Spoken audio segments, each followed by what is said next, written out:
Muchísimas gracias primero por la invitación y por este espacio. Ecuarmex es la Asociación de Ecuatorianos Residentes en México. Nosotros tenemos alrededor de 33 años acá como asociación y representamos y congregamos a toda la comunidad ecuatoriana residente a lo largo de todos los Estados Unidos mexicanos. Tenemos cobertura a nivel nacional y nuestro trabajo básicamente se centra en cuatro ejes principales. El primero es el apoyo a los ecuatorianos residentes acá en temas de relacionamiento tanto con las entidades oficiales mexicanas como las ecuatorianas, como es el caso de la embajada y los consulados. También tenemos el segundo eje, que es de promoción cultural del Ecuador acá en México, porque es para nosotros de vital importancia que los hermanos mexicanos puedan conocer un poco más del Ecuador y también que los ecuatorianos que residimos acá mantengamos vivo este nexo con nuestro país, con el Ecuador. El tercer eje que tenemos es el apoyo a los ecuatorianos que se encuentran en tránsito en nuestro país y que a veces pueden atravesar algún tema de vulnerabilidad, como lo que está ocurriendo en estos momentos con la ola migratoria que tenemos nuevamente hacia los Estados Unidos y que se usa a México como país de tránsito.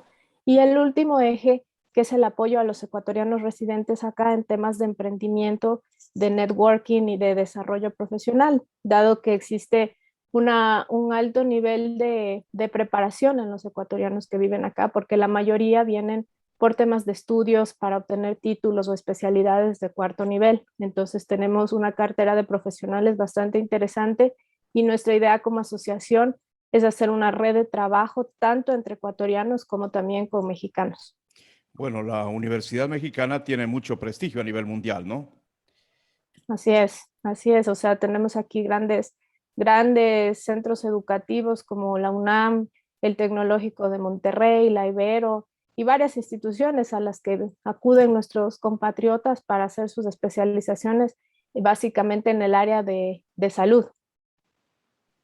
Anabela, su país de residencia, México, acaba de soportar un sismo de 7.1 grados en la escala de Richter, cuyo epicentro se situó en Acapulco, de conformidad con información del cable internacional. No se presentaron muchos daños materiales y al parecer un muerto producto del citado sismo, nada más. Un muerto, una vida es mucho. Sin embargo, con un sismo de esta naturaleza, de esta magnitud, de pronto se esperaba más. Me alegra que así sea. Pero, ¿cuáles son las razones para que los daños no sean mayores? Normalmente, como dije, un evento de esta naturaleza genera muchos daños humanos y materiales, Anabela. Yo creo que lo más importante en este sentido que tiene México en general es que al tener conciencia su gente de que vivimos en una zona sísmica, está preparada para este tipo de eventos. Coincidencialmente, septiembre casi siempre ocurren este tipo de cosas.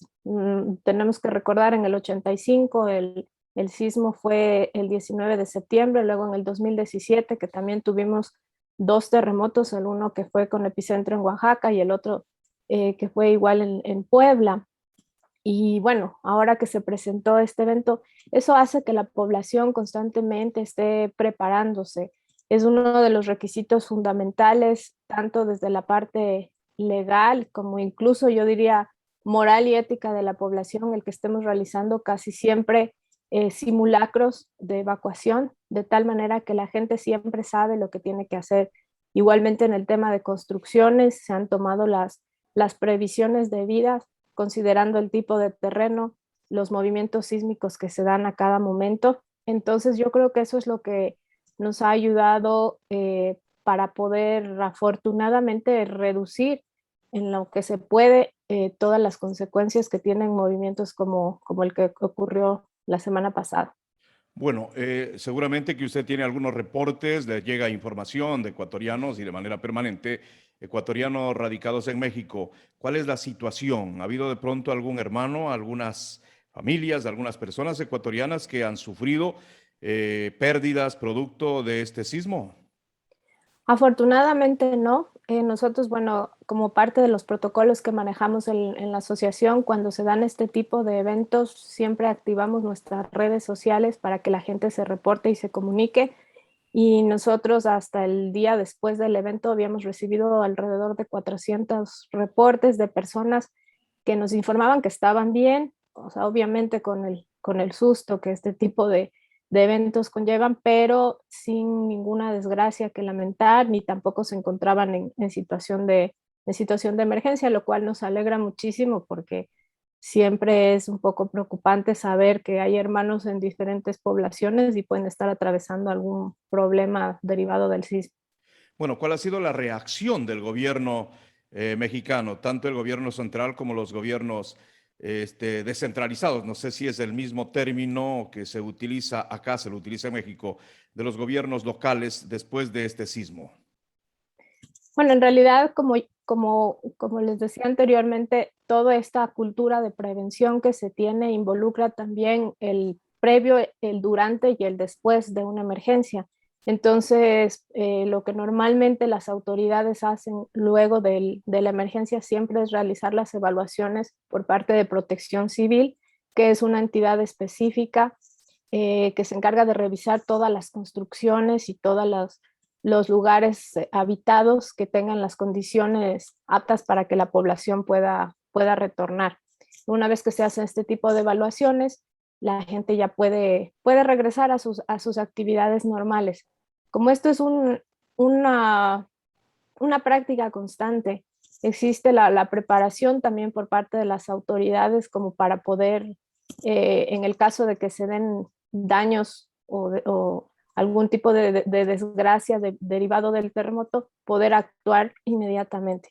Justamente nosotros el 19 de septiembre tenemos el mega simulacro nacional, es donde además de recordar el terremoto del 85 y del 2007, todos los años, todas las instituciones públicas, privadas, educativas, incluso unidades de apartamentos, tienen la obligación de realizar un simulacro con todos sus habitantes y se hace una evaluación y esta información tiene que ser entregada a las autoridades locales y federales para que puedan diseñarse las políticas de prevención necesarias. Muy a pesar de que la población mexicana está preparada, está ensayada, está capacitada, me imagino que el día que se produjo el sismo hubo nerviosismo, la gente dejó sus casas, sus departamentos, etcétera. ¿Ellos a dónde fueron? ¿Hay albergues como generalmente se hace acá, escuelas, parques, etcétera, coliseos? Normalmente, bueno, algo que a mí me gustaría destacar en cuanto a la población mexicana en general, y creo que los que vivimos acá ya con el tiempo nos contagiamos de esto, es que los mexicanos tienen una facultad que yo al principio me daba un poco de miedo, ahora la disfruto y la entiendo. Ustedes saben que México es la única cultura que se ríe de la muerte y convive con la muerte y festeja la muerte. Entonces creo que eso a ellos les da una tranquilidad y una visión distinta de la vida. Cuando ocurren estos eventos, si bien es cierto, en un inicio hay el nerviosismo obvio que en cualquier ser humano hay, luego la gente se ríe, la gente hace chistes, la gente lo toma de otra manera. Entonces creo que eso ayuda mucho a que se baje el nivel de tensión y la gente pueda actuar con mayor tranquilidad. Si a eso le sumamos la preparación y que están bien diseñados los planes de evacuación, cada persona tiene un área específica donde evacuar. Ya cuando se dan una tragedia mayor, en ese momento se activan los albergues o las zonas de seguridad, pero normalmente cerca de la zona donde uno está ya sea laborando, recibiendo, haciendo sus actividades, casi siempre está determinado dónde es la zona de seguridad. Entonces, en estos casos, cuando uno pasa en estos eventos, uno ya sabe que tiene que ir a esa zona de seguridad hasta que pase el sismo y posteriormente que se evalúen los daños, ahí sí se asignan albergues o lo que corresponda. Bueno, me alegra que la situación esté ya absolutamente controlada. Aprovechemos para hacer otras preguntas muy puntuales. Son 130 millones de mexicanos, más o menos, aproximadamente, ¿no? 130 millones de mexicanos o pobladores en ese país. ¿Cuántos de esos son ecuatorianos? ¿Tiene usted Bueno, algún? la comunidad ecuatoriana acá más o menos es de entre 3.000 y 4.000 personas. No tenemos un número exacto, dado que la característica fundamental de nuestra colonia residente acá es que es muy fluctuante, porque como les explicaba hace un inicio, son gente que viene por temas de estudio. Entonces se quedan 1 o 2 años y luego retornan al país. Pero más o menos ese es el número que se maneja, considerando también que tenemos un rubro de ecuatorianos que no se conoce con exactitud y que son las personas que vienen de tránsito igual, que se quedan por un tiempo y luego igual pasan a los Estados Unidos. Pero más o menos ese es el número de ecuatorianos que nosotros tenemos como promedio acá. ¿Qué oportunidades laborales hay en México? De pronto, todo el mundo quiere pasar a los Estados Unidos, pero ¿hay la posibilidad de trabajar allá en México? ¿Hay alguna oportunidad así como para un ciudadano común? Sí, yo creo que sí, mientras se realice dentro de los canales formales de la legalidad, sí, o sea, igual que en todos los países del mundo, después de la pandemia, México también quedó bastante golpeado con las secuelas económicas que esto contrajo. Sin embargo, el hecho de que sea una población de 130 millones de habitantes aproximadamente es una necesidad de mano de obra bastante importante en diferentes áreas. O sea, atender servicios para esa cantidad de población siempre demanda gente que pueda venir. Igual en el tema de temas de cargos ya ejecutivos, de alta dirección también, incluso tenemos aquí muchísimos ecuatorianos que son altos directivos de empresas muy importantes. Entonces yo creo que sí, siempre y cuando se hagan por los canales debidos, ¿no? ¿Cómo no? En cuanto tiene que ver a la industria, fundamentalmente México me parece que tiene una gran industria automotriz. Sí, bueno, sobre todo en la parte de Aguascalientes, ahí están la mayoría de las plantas ensambladoras de automóviles. Sí, hay una gran, un gran desarrollo de este tipo de industrias, no solo de ensambladoras de autos, también de autopartes, pero en general yo creo que son muchas las oportunidades que se pueden generar, incluso para gente profesional. Constantemente se están requiriendo, hay plazas de trabajo en el área de medicina también, o sea, creo que está bastante diversificado. El turismo es uno de los pilares fundamentales de la economía mexicana. Así es. Y por ejemplo, acá algo que nosotros incluso como asociación siempre hemos tratado de impulsar y fortalecer desde el área del turismo, si bien acá la gente viene a conocer México, pero también es un gran mercado para dar a conocer a los otros países. Y por ejemplo, algo que aquí todavía queda muchísimo por explotar es la gastronomía ecuatoriana. Yo creo que nosotros tenemos una de las mejores gastronomías del mundo y lastimosamente acá no existe una gran oferta de restaurantes o de lugares de comida ecuatoriana como por ejemplo existe de la colombiana, de la peruana, que creo que tendría muchísimo éxito. Entonces ese es uno de las áreas de oportunidad que hay acá para los ecuatorianos que estén interesados y en cualquier ciudad, no solo en Ciudad de México, sino el país es bastante grande y yo estoy segura que tendría una acogida estupenda. Bueno, México es un país, un pueblo donde ellos aman mucho su cultura, primero México, segundo México, tercero México y luego lo demás. De pronto eso nos diferencia con o eso diferencia a los mexicanos con los ecuatorianos, que en cambio acá como que más valor damos a la cultura externa y de pronto dejamos lo maravilloso que nosotros también tenemos en materia de arte, en materia de cultura, Anabela. Bueno, yo creo que ese es un fenómeno no solo de ecuatorianos o de mexicanos, independiente de la nacionalidad, yo creo que es un tema un poco latinoamericano. Sin embargo, si bien es cierto, México y la gente mexicana tiene muy en alto el nombre de su país, ellos también son muy abiertos con las culturas extranjeras. Entonces, y en el caso de los ecuatorianos, en cambio, yo siento que una vez que salimos del país, Es como que valoramos mucho lo que tenemos y el estar afuera hace que nuestra cultura como ecuatorianos se arraigue más. Entonces yo más que de la nacionalidad creo que depende de valorar las cosas que tenemos. A veces como estamos dentro de Ecuador, no nos damos cuenta o pensamos que es normal todas las maravillas que tenemos y tenemos que salir para darnos cuenta. Entonces, por ejemplo, algo que yo siempre he reconocido y que para los ecuatorianos es muy común, nosotros estamos acostumbrados a que en nuestra mesa siempre haya un vaso de jugo de fruta natural y de cualquier tipo de fruta. Y si vamos al mercado encontramos una variedad incalculable de frutas, de sabores, de colores. Eso para nosotros se nos vuelve algo normal y no lo valoramos como tal. Y cuando salimos, por ejemplo, ahora que estamos acá en México, si bien se puede tener frutas, pero no siempre a lo largo del año tenemos la misma variedad que hay en Ecuador, el valor de las frutas es bastante costoso. No hay todas las frutas que tenemos en Ecuador, entonces esas son el tipo de cosas que a uno cuando sale le ocurren, ¿no?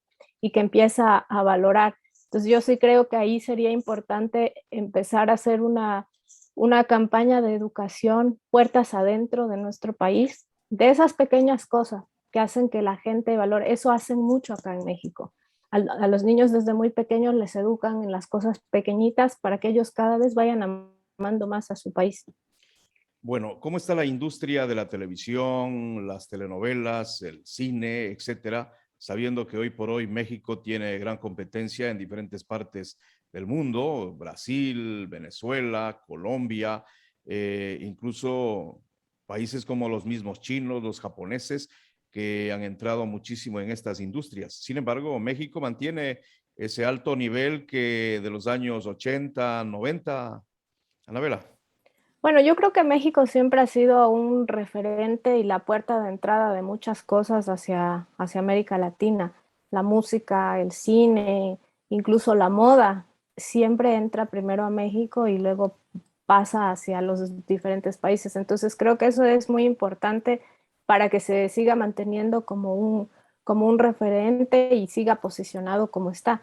También no hay que negar que el hecho de que esté muy cerca de los Estados Unidos, eso le permite también ser como esta puerta de ingreso de las nuevas tendencias en diferentes cosas hacia nuestros países.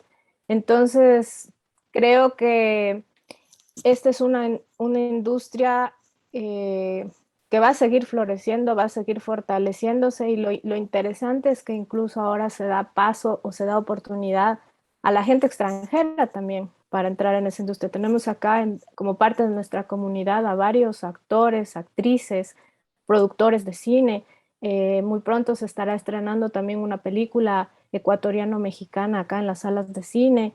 Hace unos meses se estrenó otra. Entonces creo que lo importante no es solo que México está posicionado como tal, sino también que dan oportunidad a los otros países que de pronto no tenemos el mismo desarrollo en ese tipo de industria para demostrar también el talento que existe. Bueno, aparte de los cuatro ejes que usted nos manifestó al inicio que tiene vuestra organización, ¿qué es lo que usted está planificando con su equipo, con la gente que le acompaña, con los connacionales radicados de México? ¿Qué tienen como plan, qué tienen como propuesta para el futuro? Bueno, en realidad la asociación cambia de directiva cada 2 años. Este ya es nuestro segundo año. Desafortunada y afortunadamente a nosotros nos tocó asumir la presidencia justo una semana antes de la pandemia. Entonces eso nos movió el piso como a todo el mundo de un día para el otro. Toda la planificación que teníamos preparada tuvo que cambiar inmediatamente, primero por el hecho del confinamiento, que hasta ahora nos mantenemos de manera parcial. Pero básicamente nuestra propuesta ha sido resumida, si puede decirse así, en 2 puntos muy importantes. El primero, empezar a visibilizar a la comunidad ecuatoriana en México, que nos reconozcamos no solo entre nacionales, sino también que México se acerque hacia nosotros a conocer un poco más del Ecuador, a conocer un poco más de la cultura. Afortunadamente eso lo hemos logrado, lo estamos logrando, incluso a pesar de las limitaciones de la pandemia. Y el otro punto que nos interesa a nosotros es constituirnos en una red de apoyo para el trabajo y el desarrollo de los ecuatorianos acá. Si bien como asociación y la mayoría de las asociaciones se encargan mucho del tema de la convivencia entre los ecuatorianos, creo que más allá de esa convivencia que es muy importante, tenemos que empezar a desarrollar planes o proyectos que permitan a la comunidad trabajar. Muchas veces tenemos profesionales de distintas ramas que mediante sinergias se pueden crear proyectos o cosas interesantes. Entonces nosotros es lo que estamos haciendo. Hace un año lanzamos el proyecto 100% Ecuador, que de lo que se trataba era de que los ecuatorianos que tengan emprendimientos o industrias acá en México puedan dar a conocer a la comunidad y a la sociedad mexicana lo que hacen para que les contraten o les llamen, y afortunadamente hemos tenido mucho éxito con eso y lo seguimos apoyando. Entonces creo que esa nuestra propuesta ha ido encaminada hacia allá. Bueno, ¿qué tipo de vínculo, de relación hay con el embajador, embajadora, con el cuerpo diplomático radicado o que trabaja en México?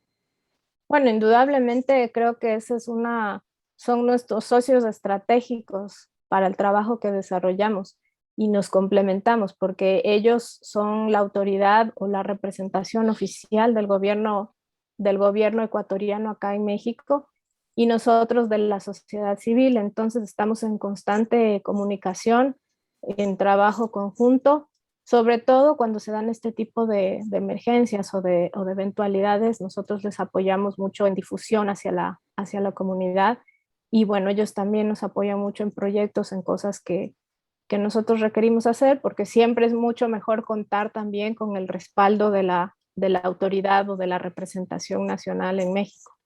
Bueno, un poco coméntenos ya para finalizar esta entrevista, cómo está el tema del transporte en México, sabiendo que la Ciudad de México, la capital de México, es la quinta ciudad más poblada del mundo. Corríjame si estoy equivocado por ese lado. Un poco relacionando con lo que se está haciendo en la capital de la República del Ecuador, nuestra bellísima Quito, que están a punto de terminar el metro que serviría para mejorar la transportación urbana. ¿Cómo es la transportación en México en una ciudad tan poblada donde usted está viviendo? Bueno, definitivamente una ciudad, en el caso hablando de México, de Ciudad de México, una ciudad de 20 millones de habitantes, siempre la transportación va a ser un punto bastante crítico. Indudablemente que el metro acá es, creo que la punta de lanza de todo este tema. O sea, gracias a ellos es que la mayoría de la población se puede movilizar. Y bueno, el tema ya de vialidad está bastante bien diseñado, planificado, constantemente se están haciendo obras. Sin embargo, yo creo que el problema de México y de las ciudades en general que tienen este talón de Aquiles sí radica mucho en la parte cultural. ¿Y por qué digo esto? Hace unos años yo tuve la oportunidad de vivir en Japón, que estamos hablando tiene la misma población, o si no es la misma, por ahí van en cuanto a México. Y ahí yo creo que nunca en los 3 años que viví tuve un embotellamiento como los que he tenido en México acá casi a diario. Y es porque la gente es muy respetuosa con las leyes. Primero, las leyes son bastante claras, la gente es respetuosa con las leyes y sobre todo existe una conciencia de el bienestar comunitario y no el bienestar individual. Entonces creo que eso nos falta muchísimo a los países latinos, no solo a México, también creo que a Ecuador, de empezar a pensar en comunidad. A veces cosas tan sencillas como que salimos un poco tarde, necesitamos llegar a tiempo y no nos importa lo que pase con el resto de personas que están alrededor de nosotros con tal de nosotros cumplir nuestro objetivo. Y muchas veces eso no se cumple porque esto es como una cadena, ¿no? Entonces, si es que uno empieza a irrespetar, el otro también lo hace y se vuelve un caos completo. Yo creo que va por ahí. En los últimos años que he tenido yo la oportunidad de visitar Quito, lo he visto casi igual de caotizado, en menor escala por el tema de población, pero igual de caotizado que México, y somos 3 millones de habitantes. Entonces, ahí es cuando uno puede darse cuenta que no es solo el ordenamiento, no es solo la infraestructura, sino básicamente la cultura de las personas.